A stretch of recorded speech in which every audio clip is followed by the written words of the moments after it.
Bakal calon gubernur Jakarta Pramono Anung menegaskan siap menindak pengembang nakal apabila nantinya terpilih untuk memimpin Jakarta. Pramono Anung mengatakan para pengembang boleh mencari keuntungan tapi jangan sampai merugikan masyarakat. Hal ini ditegaskan Pramono Anung dalam wawancara eksklusif di acara Akbar Faisal Uncensored yang ditayangkan pada Selasa 17 September 2024. Ia menegaskan bahwa tetap berpegang teguh pada prinsip untuk bekerja demi kepentingan rakyat Jakarta dan tidak merasa terbebani oleh tekanan dari pihak manapun. Dia kemudian menyinggung sikap tegas Ahok kepada pengembang nakal saat pimpin DKI Jakarta. Ia juga mengaku tidak khawatir apabila dihindari para penyumbang modal untuk menghadapi Pilkada Jakarta. Sebab ia menegaskan bahwa dirinya sebagai seorang fighter yang tidak mudah diatur oleh kekuatan eksternal. Pramono juga tak gentar apabila tidak didukung oleh konglomerat sekaliber 9 naga pun. Untuk diketahui, istilah mengenai 9 naga telah lama beredar di kalangan masyarakat Indonesia yang merujuk pada sekelompok pengusaha besar. Para pengusaha ini memiliki pengaruh yang besar terhadap perekonomian negara. Ia menegaskan calon pemimpin itu tidak boleh kehilangan dignity agar tidak mudah didikte oleh pihak manapun.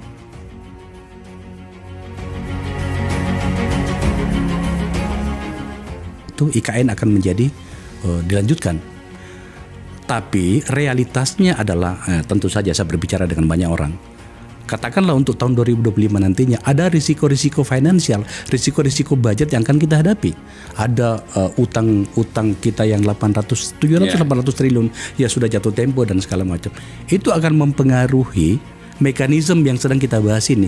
Lagi-lagi nantinya tadi Mas Pram bertanya, saya mau jadi gubernur IKN atau Jakarta nih. Lagi-lagi nantinya itu akan kembali ke Anda. Bila mana Anda memenangkan pertarungan, itu maksud saya.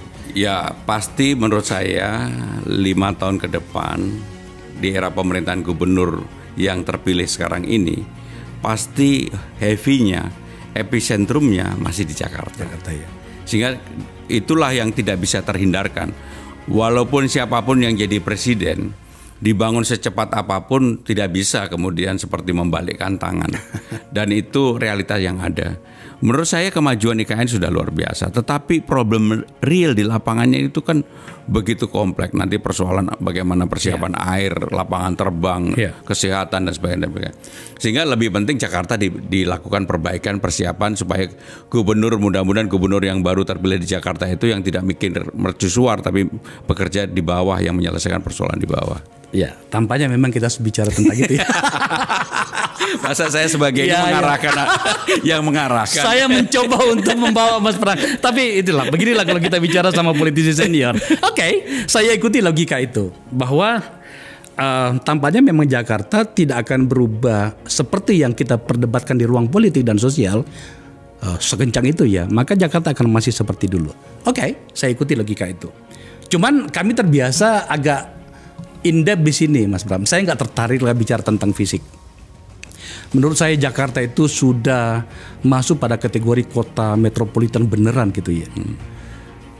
Saya tidak tertarik betul mengikuti perdebatan di ruang publik dan sosial tentang gubernur bangun apa segala macam. Saya lebih tertarik bertanya kepada Mas Bram, kenapa Jakarta yang telah dipimpin oleh banyak gubernur dalam hal perilaku beradab sebuah kota yang harusnya mengikuti pembangunan fisik itu enggak bergerak terlalu jauh. Hal-hal yang sederhana misalnya bagaimana penyikapan kita terhadap penghormatan terhadap pejalan kaki. Mas Pram kan seorang pesepeda, tukang gowes nih. Hal-hal seperti itu kenapa kita sulit untuk mencapainya Mas Pram? Jadi ego pemimpin di Jakarta dari waktu ke waktu pergantian siapa yang menjadi gubernur itu terlalu tinggi. Maka saya kalau dipilih diberikan amanah, saya tidak akan menawarkan program fisik seperti yang dipikirkan Bang Akbar yang Bang Akbar nggak mau. Saya akan menawarkan sesuatu yang real. PR-PR gubernur yang belum terselesaikan, saya akan coba untuk membantu menyelesaikan itu. Sehingga itulah yang menjadi hal utama. Karena saya pengen, ya mungkin karena diri saya tidak punya ego yang berlebihan, dan yang kedua saya tidak punya beban. Yang ketiga, saya berani memutuskan yang paling penting. Persoalan-persoalan yang dulu-dulu tidak terselesaikan harus diselesaikan. Jadi tidak boleh dari gubernur A ke gubernur B karena ini prestasinya gubernur A ke B yang ini dipotong. Yang kejadian kan seperti itu, tanpa menyalahkan siapapun. Bahkan yang luar biasa, saya belajar juga dari Bang Yos. Air menari di dekat Monas itu idenya adalah idenya Pak Ali Sadikin.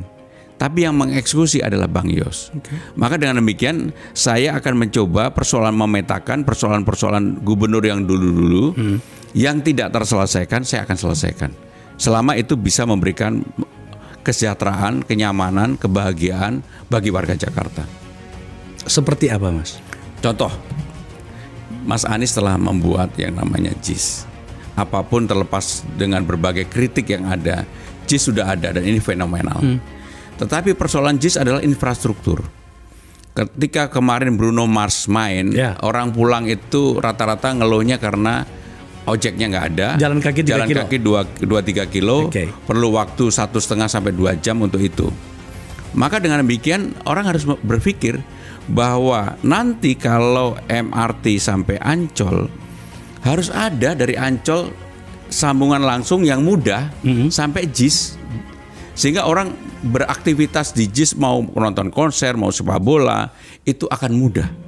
Bahkan saya memikirkan Persija home base-nya harus di JIS.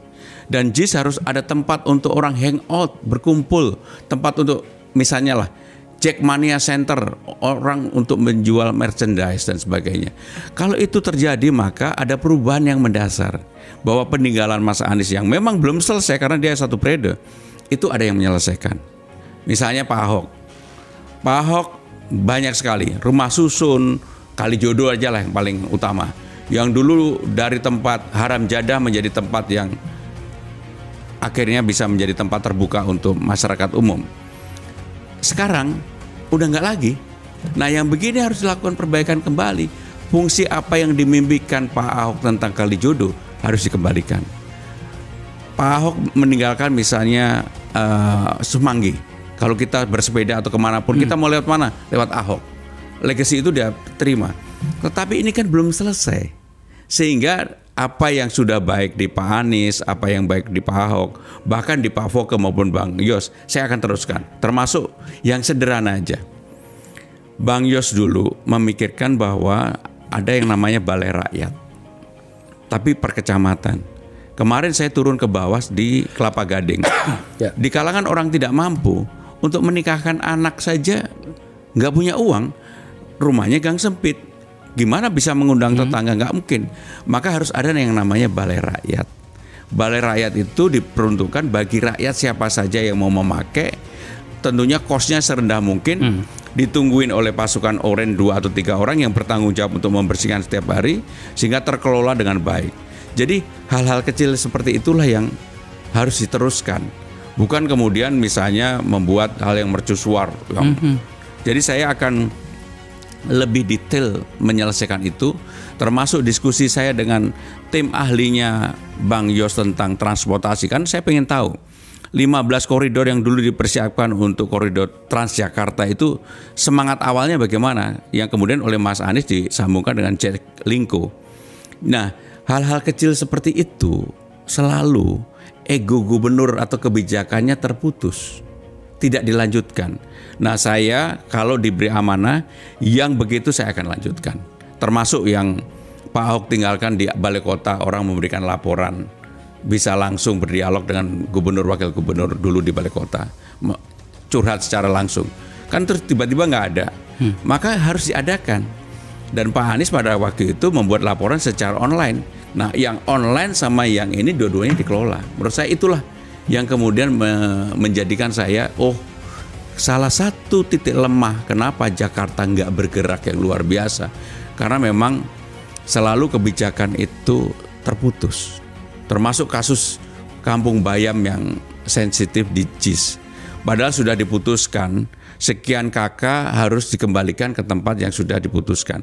Tapi sampai hari ini kan belum terselesaikan. Maka peninggalan ini akan saya selesaikan menjadi prioritas utama. Menarik, senang saya mendengarnya, senang kita mendengarnya. Karena moderat ya. Tapi lagi-lagi Mas, saya tidak sedang mendebat itu. Tapi yang saya maksud adalah Anda pasti kalau terpilih sebagai gubernur, Anda pasti bisa melakukannya. dari sisi pembiayaan Jakarta itu kaya raya. Saya dengar 70-80 triliun. Iya. Tetapi sebenarnya saya sebagai warga Jakarta, penduduk Jakarta sejak puluhan tahun lalu ingin sesuatu yang lebih dalam, Mas. Saya suka tadi Mas Pram bicara tentang sesuatu yang lebih detail. Yang sama lebih detail itu adalah bagaimana kita sebagai seorang warga negara, warga kota Jakarta itu terlindungi luar dalam.